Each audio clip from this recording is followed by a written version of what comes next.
ভিডিওর শুরুতে একটা কথা বলি, হাতে যদি সময় থাকে তাহলে অনুরোধ করব ভিডিওটি শেষ পর্যন্ত দেখার। ভিডিওটি আপনার জীবনটাই পরিবর্তন করে দিবে। যার সাথে কথা বললে আপনার মন ভালো হয়ে যায় সেই আপনার প্রিয় মানুষ। কিছু আক্ষেপ একান্তই ব্যক্তিগত, কাউকেই বলা যায় না। প্রতি সেকেন্ডে পৃথিবী ছেড়ে চলে যাচ্ছে কোনো না কোনো মানুষ। আমরা প্রত্যেকেই মৃত্যুর লাইনে দাঁড়িয়ে নিজের সিরিয়ালের জন্য অপেক্ষা করছি। আকাশ ও মানুষের মনের মাঝে অদ্ভুত একটা মিল আছে। এরা যে কোনো মুহূর্তে খুব সহজেই রং বদলাতে পারে। অসাধারণ কাউকে নয়, খুব সাধারণ একজনকে চান, তার কাছে তার প্রথম ও শেষ ভালোবাসা হবেন আপনি। মানুষ যা পায় না তার কদর ঠিকই বোঝে, কিন্তু যা পায় তার কদর বোঝে না। যদি যে যা পায় সে তার সঠিক সম্মান দিত, তাহলে কম বেশি সবার জীবনই সুন্দর হতো।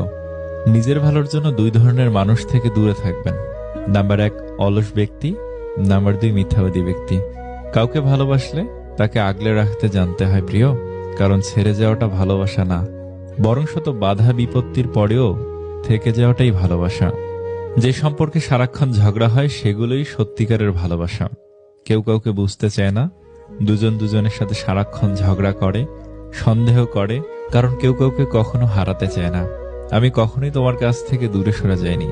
হঠাৎ করে অনেক মানুষ তোমার আপন হয়ে উঠেছে, আর সেই ভিড়ে আজ আমি হারিয়ে গেছি। একটা বয়সের পর আমরা সবাই বুঝতে শিখে যাই, জীবনে ভালোবাসা ভালো লাগার থেকেও আত্মসম্মানকে বেশি প্রাধান্য দেওয়া উচিত। যে নিজেরে ছোট করেও তোমারে ভালোবাসে তারে ফিরাইয়া দিও না, এমন মানুষ আর পাইবা না। যদি কেউ বিনয় ও নম্রতা অবলম্বন করে এবং কেউ অন্যায় করলে তাকে ক্ষমা করে দেয়, তবে রব ওই ব্যক্তির মান মর্যাদা ও ইজ্জত বাড়িয়ে দেন। আমরা বেশিরভাগ সময় ভুল মানুষটার কাছ থেকেই ভালোবাসা দাবি করে থাকি। মানুষ সারা জীবন পোশাকটাকেই পরিষ্কার করে, কিন্তু সবচেয়ে দামি জিনিস যে চরিত্র সেটাকেই নোংরা করে রাখে। চালাক মানুষের এইটা মনে থাকে না যে বোকা মানুষেরও মন থাকে, তাদেরও কষ্ট হয়। একটা সময়ের পর আপনি ঠিকই বুঝবেন অনেক মানুষই আপনাকে ব্যবহার করেছে, কখনো ভালোবাসেনি। কিছু কিছু মানুষকে আমরা যখন আপন ভেবে গুরুত্ব দেই, তখন ওরা এমন ভাব দেখায় যেন তাদের কাছে আমাদের কোনো মূল্যই নেই। জীবনে অনেক কিছু চাওয়ার থাকে, অনেক কিছু পাওয়ার থাকে, কিন্তু সবকিছু পাওয়া যায় না।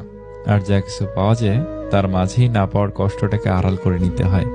এই বাস্তবতাকে মেনে নিয়ে আজও বেঁচে আছে হাজারো মানুষ। চুপ থাকার সবচেয়ে বড় সুবিধাটা হলো আপনার হয়ে জবাবটা কেউ না কেউ দিয়ে দিবেই, সেটা মানুষ হোক বা সময়। বিপদে ধৈর্য ধরুন। দুনিয়ার সকল মানুষও যদি আপনাকে ঠকায়, তবুও রব আপনাকে ঠকাবে না। আপনার সঠিক প্রতিফল তিনি আপনাকে দেবেন, শুধু সময়ের অপেক্ষা। জীবনে তাকে নিয়ে খুশি থাকতে শেখো যে তোমাকে পেয়ে অন্য কাউকে আর চায় না। মানুষ আপনাকে কতক্ষণ ভালো বলবে জানেন? যতক্ষণ আপনি তাদের মন জুগে চলতে পারবেন। ছেড়ে গেলে যদি সে ভালো থাকে তাহলে ছেড়ে দাও, কারণ ভালো রাখার নামই তো ভালোবাসা। মানুষের ইগো থাকাটা জরুরি, তবে ভালোবাসার বন্ধুত্বের ক্ষেত্রে নয়। পুরুষ তার শখের নারী ধরে রাখার জন্য ধৈর্যের শেষ অবধি পরীক্ষা দিয়ে যায়। ওই যে যারা একটু কম কম চায়, যারা অল্পতেই খুশি হয়ে যায়, যাদের আশাটা খুব বেশি না, যাদেরকে একটু ভালোবাসা দিলেই গলে যায়, সেই সব মানুষের অল্পটুকুও পায় না। কি কপাল! আপনি যত বেশি কারোর প্রতি আসক্ত থাকবেন, তারা তত বেশি আপনাকে কষ্ট দিবে। যে মানুষের রাগ বেশি হয় সে মানুষকে ভালোবাসে তত বেশি, আর তার মনও সাফ হয়। কে আপনাকে অপছন্দ করলো কিংবা ঘৃণা করলো এসব না ভেবে, কে আপনাকে পছন্দ করলো কিংবা ভালোবাসলো তাদের কথাই ভাবুন। কেননা দিন শেষে হাজার জনের ঘৃণার মাঝে মাত্র একজনের ভালোবাসা পাওয়াটাই হচ্ছে জীবনের সবচেয়ে বড় প্রাপ্তি। যে লোক তার রিজিক প্রশস্ত করতে চায় এবং আয়ু বৃদ্ধি করতে চায়, সে যেন তার আত্মীয়তার সম্পর্ক রক্ষা করে। ফ্যামিলির বাহিরেও কিছু মানুষ আছে যারা ফ্যামিলির মানুষ না হয়েও আমাদের খুব আপন মানুষ। তাদের সাথে পরিচয় হয়েছিল বলেই আমাদের জীবন এত সুন্দর। স্বামীর কাছে নির্যাতিত হওয়া একজন স্ত্রী বোঝে টাকা নয়, একজন ভালো স্বামীর মূল্য কত। যে মানুষটা ভালো রাখতে পারে সে মানুষটা সব থেকে বেশি কষ্ট দিয়ে যেতে পারে। ভেঙে পড়ার কিছুই নাই, কারণ চিরদিন কেউ পাশে থাকে না। দিন শেষে একা একা পথ চলতে হয়। জীবন থেকে কিছু হারিয়ে গেলে আফসোস করবে না, কারণ যা হয় ভালোর জন্যই হয়। যারা ঘরের মানুষের কাছে অবহেলা পায়, তারা পৃথিবীর আর কারো কাছেই গুরুত্ব পায় না। কেউ না থাকলেই ভালো, হারানোর ভয়টা অন্তত থাকে না। মানুষ যখন আপনাকে নিয়ে সমালোচনা করবে তখন বুঝবেন আপনি সঠিক পথে এগোচ্ছেন। যদি নিজের প্রতি বিশ্বাস থাকে তবে কাউকে প্রমাণ দেবার দরকার নেই তুমি ঠিক না ভুল। নিজেকে বিশাল কিছু ভাবা লোকগুলো কোনোদিনও বিশেষ কেউ হয়ে উঠতে পারে না। মনে রাখা ভালো, সোনা গলে গিয়ে দামি গহনা হয়, আর হীরা কাটছাট করার পরই হয় মহামূল্যবান। এত সুন্দর একটা জীবন পেয়েছ, অন্যের জন্য থামিয়ে রাখবে কেন? পিপাসায় কাতর এক হরিণ হ্রদে পানি খাচ্ছিল। পানি খেয়ে শান্ত হয়ে হ্রদে সে নিজের ছায়া দেখতে পেল। বিরাট আঁকাবাঁকা শিং, আর ছায়া দেখে তার মনটা গর্বে ভরে উঠল। হঠাৎ তার চোখ পড়ল নিজের সরু সরু পায়ের দিকে। খুব লজ্জা পেল হরিণ। এমন সময় কোথা থেকে এক সিংহ এসে উপস্থিত। প্রাণ ভয়ে হরিণ ছুটতে থাকল। সিংহ তাকে ধাওয়া করতে থাকলো। হঠাৎ এক ঝোপের মধ্যে হরিণের শিং গেল আটকে, আর সিংহ তাকে ধরে ফেলল।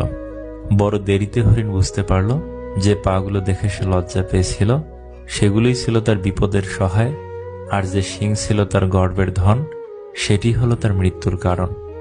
এই গল্পের শিক্ষা, জীবনের সবচেয়ে গুরুত্বপূর্ণ জিনিসকেই আমরা সবসময় অবহেলা করি। ছোটবেলায় যখন কথা বলতে জানতাম না তখন ঠিকই মা বুঝে নিত, আর এখন বড় হয়ে আমরা কথায় কথায় বলে থাকি, বাদ দাও মা, তুমি বুঝবে না। কখনো কখনো তোমার মুখটা বন্ধ রাখতে হবে, গর্বিত মাথাটা নত করতে হবে এবং স্বীকার করে নিতে হবে যে তুমি ভুল। এর অর্থ তুমি পরাজিত নও, এর অর্থ তুমি পরিণত, এবং শেষবেলায় জয়ের হাসিটা তোমারই হবে। 3 জায়গায় কখনো ক্লান্ত হবেন না। নাম্বার 1, দান করার সময়। নাম্বার 2, স্ত্রীকে তৃপ্তি দেওয়ার সময়। নাম্বার 3, মা বাবাকে সেবা করার সময়। আয়না যদি মানুষকে তার চেহারা না দেখিয়ে মনকে দেখাতো, তাহলে মানুষ চেহারা সুন্দর না করে মন সুন্দর করার জন্য ব্যস্ত থাকত। যদি কষ্টগুলো বিক্রি করা যেত, পৃথিবীর সবচাইতে ধনী ব্যক্তি তাহলে হতাম আমি। একটা গাছ যখন মারা যায় তখন তার সবগুলো পাতা ঝরে যায়, আর একটা মন যখন ভেঙে যায় তখন জীবনের সব আলো নিভে যায়। সবকিছুতেই খুব বেশি রাগ বা জেদ ভালো নয়, কারণ এই রাগ আর জেদ জীবনের সব থেকে কাছের মানুষগুলোকে আলাদা করে দিতে পারে। যাদের চোখে একটুতে জল আসে তারা দুর্বল না, সরল মনের। মুখে মুখে সবাই আপন, মনে মনে নয়। কে আপন কে পর, কাজে পরিচয়। ভিডিও শুরুতে